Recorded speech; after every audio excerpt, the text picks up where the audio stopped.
President Biden issued an executive order strengthening background checks for guns. The Attorney General of the state of Montana, Austin Knudsen, joins me now. Your Honor, what is the president trying to do, and why do you object? Well, there's not a lot honorable about me, Stuart, but I appreciate that. No, don't say that. he's trying to sell unicorns and blue sky here. I mean, largely this executive order is nothing. It's a lot of rainbows and fairy dust. A lot of it is quite meaningless, but there are some things that are quite concerning. He's trying to do as much as he can within his administrative state, but look, he's encouraging the ATF to keep colluding with shippers to crack down and make business harder on firearms transfers. We've already seen that with FedEx and UPS. You've seen my office and a lot of my colleagues crack down on that and go after those companies, and they've responded. That's illegal collusion. I've got concerns about red flag laws. He wants to increase red flag laws. Those are pretty flagrantly unconstitutional when you're talking about depriving people of their personal property without due process. So there are some things in here that are very, very concerning, Stuart. And you're going to sue on the grounds that the president cannot make law, he can only respond to the law. That's your basic point here. That's exactly right. If there's anybody who should know how law is made, it's a guy who's been in the U.S. Senate for decades. He knows he doesn't have the support in Congress, and he knows he doesn't even have the support from a lot of his own party members in the U.S. Senate, which is why this is largely a toothless executive order. But and look, there are some things in it that are just flagrantly silly. Got it. And their ignorance is really showing on this one.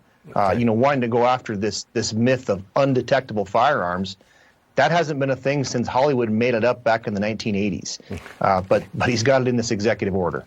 Okay, next one. Montana wants to ban TikTok. Got a new bill that would fine app stores or TikTok $10,000 for each violation and an additional $10,000 each day the violation continues.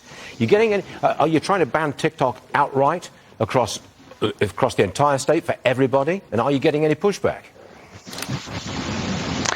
Yes and yes. We are trying to ban TikTok outright in Montana. I'm all for private business. I'm all for free enterprise. But this is a Chinese Communist Party tool. They're not even hiding that fact anymore. We know TikTok is used to spy on Americans. It's used to look at our locations. It's looked to find sensitive intelligence that they can gather off of our pictures. It's used to take facial recognition data, biometric data. They're doing this. So that has got no business being in Montana. We do have a bill moving. It's through our state Senate. TikTok has finally gotten a little panicky. They've showed up with some Chinese Communist Party money to pay for some lobbyists here in Helena. And so they're trying to put the brakes on this thing as it moves through our state House of Representatives. Would you be happy if the Chinese owners of TikTok were forced to sell? That would certainly make me feel a lot better. If this were a wholly owned American company, at that point, I think we'd probably stand down. But the fact that this is owned and controlled by ByteDance, which is owned and controlled by the Chinese Communist Party, yeah, that's a real problem for us here in Montana. Got it. Austin Knudsen, Attorney General of the state of Montana, the only state that I have never been to, sir. I'm sorry to say that, but it's true. Come visit us. We'd love to have you. I'd love to be there, believe me, but not perhaps in winter. Austin Knudsen. Yeah, you might want to wait. Yeah, okay. Thanks, sir. We'll see you again soon, I hope. Next case. Thanks.